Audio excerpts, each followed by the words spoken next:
हम अपने घरों में कई तरह के मसाले और हर्ब्स प्रयोग में लाते हैं जिनकी मेडिसिनल वैल्यू होती है, जैसे तुलसी, अदरक, हल्दी, दालचीनी, लौंग, काली मिर्च, अजवाइन और दूसरे कई मसाले।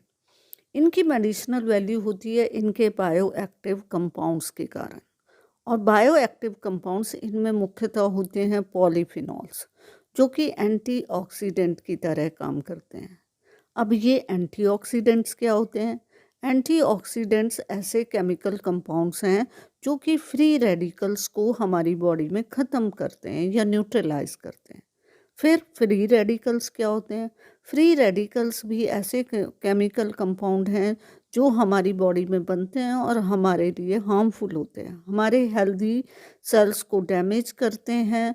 और हेल्दी सेल्स को डैमेज करने के बाद कई तरह की बीमारियां उत्पन्न करते हैं, जैसे एजिंग है, डायबिटीज़ है, एथीरोस्क्लेरोसिस है, ब्लड का क्लॉट होना। ये सारे डिजीज़ेस एंटीऑक्सीडेंट से रिलेटेड होते हैं। कैंसर का तो मुख्य कारण फ्री रेडिकल्स ही होते हैं। अब ये फ्री रेडिकल्स हमारे शरीर में कैसे बनते हैं? कुछ अमाउंट में तो रूटीन में बनते हैं, पर अगर कुछ ऐसी कंडीशंस हों, जैसे कि हम स्ट्रेस की कंडीशन में लंबे टाइम तक रहें, पॉल्यूटेड एनवायरनमेंट में लंबे टाइम तक रहें, हमें कोई वायरल इन्फेक्शन हो, इस तरह की कंडीशन में ये फ्री रेडिकल्स ज़्यादा अमाउंट में बनते हैं। और इतने बनते हैं कि हमारा जो नॉर्मल सिस्टम है उन्हें न्यूट्रलाइज नहीं कर पाता। तो ऐसी अवस्था में हमें ज़्यादा मात्रा में एंटीऑक्सीडेंट्स लेने की आवश्यकता होती है, और जो कि इन्हें न्यूट्रलाइज कर सकें। तो मसाले और हर्ब्स में यही एंटीऑक्सीडेंट्स होते हैं जो कि इन फ्री रेडिकल्स को न्यूट्रलाइज करते हैं। इसके अतिरिक्त इन मसालों की या हर्ब्स की कुछ और एडिशनल मेडिसिनल वैल्यूज़ होती हैं, जैसे दालचीनी है। दालचीनी इंसुलिन की जो सीक्रीशन है या उसकी सेंसिटिविटी है उसको बढ़ाती है और डायबिटीज़ होने से रोकती है। काली मिर्च यानी ब्लैक पेपर ब्लड को कोएगुलेट होने से बचाती है।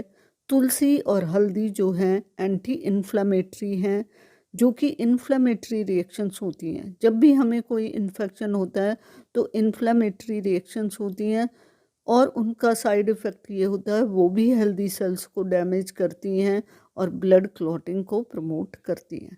तो हल्दी और काली मिर्च, अजवाइन आदि एंटी इन्फ्लेमेटरी होने के कारण इन्फ्लेमेटरी रिएक्शन से होने वाले एडवर्स इफ़ेक्ट्स को हमारी बॉडी में कम करती हैं।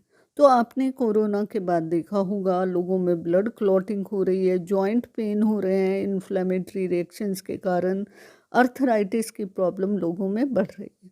और ऐसा कोरोना ही नहीं, इवन कोई भी वायरल इन्फेक्शन हो उसके बाद ये सभी एडवर्स इफ़ेक्ट्स हमारी बॉडी में बढ़ जाते हैं। तो अगर हम इन हर्ब्स और मसालों का प्रयोग करें तो हम इस तरह के जो भी हमारी बॉडी में साइड इफ़ेक्ट्स हो रहे हैं या प्रॉब्लम्स हो रही हैं या जनरल प्रॉब्लम्स भी होती हैं, उनको हम कम कर सकते हैं। तो प्रश्न ये है कि हम इन हर्ब्स या मसालों का उपयोग कैसे करें? तो इन्हें सबसे ज़्यादा अच्छा तरीका जो लेने का है वो है हर्बल टी। क्योंकि हर्बल टी में हम क्या करते हैं, पहले इन मसालों को या हर्ब्स को क्रश करते हैं, कूटते हैं और उसके बाद पानी में उबालते हैं, जिससे उनके बायो एक्टिव कंपाउंड्स पानी में आते हैं। तो ऐसी हर्बल टी आप प्रयोग कर सकते हैं जिनमें जो भी हम इनमें से हर्ब्स यूज़ करना चाहते हैं या मसाले यूज़ करना चाहते हैं, उनको कूट कर आप पानी में 2 से 5 मिनट तक उबाल लीजिए और छानकर इस हर्बल टी को पी लीजिए। तो आपको भरपूर मात्रा में एंटीऑक्सीडेंट्स मिलेंगे जो कि आपको बहुत सारी हेल्थ प्रॉब्लम से बचाएंगे या फ्री रेडिकल्स के होने वाले नुकसान से बचाएंगे। परंतु हम कई बार क्या करते हैं, नॉर्मल चाय में इनका प्रयोग करते हैं और सोचते हैं कि हमें इसके हेल्थ बेनिफिट्स मिलेंगे। तो नॉर्मल चाय हम कैसे बनाते हैं, इन हर्ब्स को डाल देते हैं, फिर चाय पत्ती उबालते हैं और उसके बाद इसमें दूध डाल देते हैं, जो कि सही नहीं है। क्योंकि सबसे पहले तो चाय पत्ती में कैफ़ीन होता है, जितना ज़्यादा आप इस चाय को पिएंगे उतना ज़्यादा कैफ़ीन आपकी बॉडी में जाएगा, जो कि हेल्दी नहीं है। उसके बाद जब हम सबसे बड़ी गलती क्या करते हैं, उसमें दूध डालते हैं। दूध में क्या होता है, प्रोटीन और कैल्शियम होता है। तो पॉलीफिनॉल्स या बायोएक्टिव कंपाउंड्स इस प्रोटीन या कैल्शियम के साथ जुड़ जाते हैं, और जब ये आपस में रिएक्शन करते हैं तो इनसॉल्युबल सॉल्ट बनाते हैं। इनसॉल्युबल मतलब वो पानी में घुलनशील नहीं है। और अगर ऐसा है तो हमारे डाइजेस्टिव सिस्टम यानी हमारे पेट से, आंतों से वो एब्जॉर्ब हमारे ब्लड में नहीं होंगे। और जब हमारे ब्लड में ये बायो एक्टिव कंपाउंड्स एब्जॉर्ब नहीं होंगे तो इसका हेल्थ बेनिफिट भी हमें नहीं मिलेगा। तो इनका जब आप हेल्थ बेनिफिट लेना चाहते हैं तो इन्हें अकेले पानी में उबालें, बिना दूध डाले या नॉर्मल चाय के साथ प्रयोग ना करें। पानी में उबालकर छानकर आप चाहें तो इसमें कुछ अमाउंट में शुगर ऐड कर सकते हैं। और अच्छा ये है कि बिना कोई शुगर के आप इस हर्बल टी को पिएं। अगर हमें इन्फेक्शन है, डायबिटीज़ है, हाइपरटेंशन है या ब्लड क्लॉटिंग लग रही है तो इस तरह की हर्बल टी हम दिन में 1 से ज़्यादा बार पी सकते हैं, 2 या 3 बार पिएं।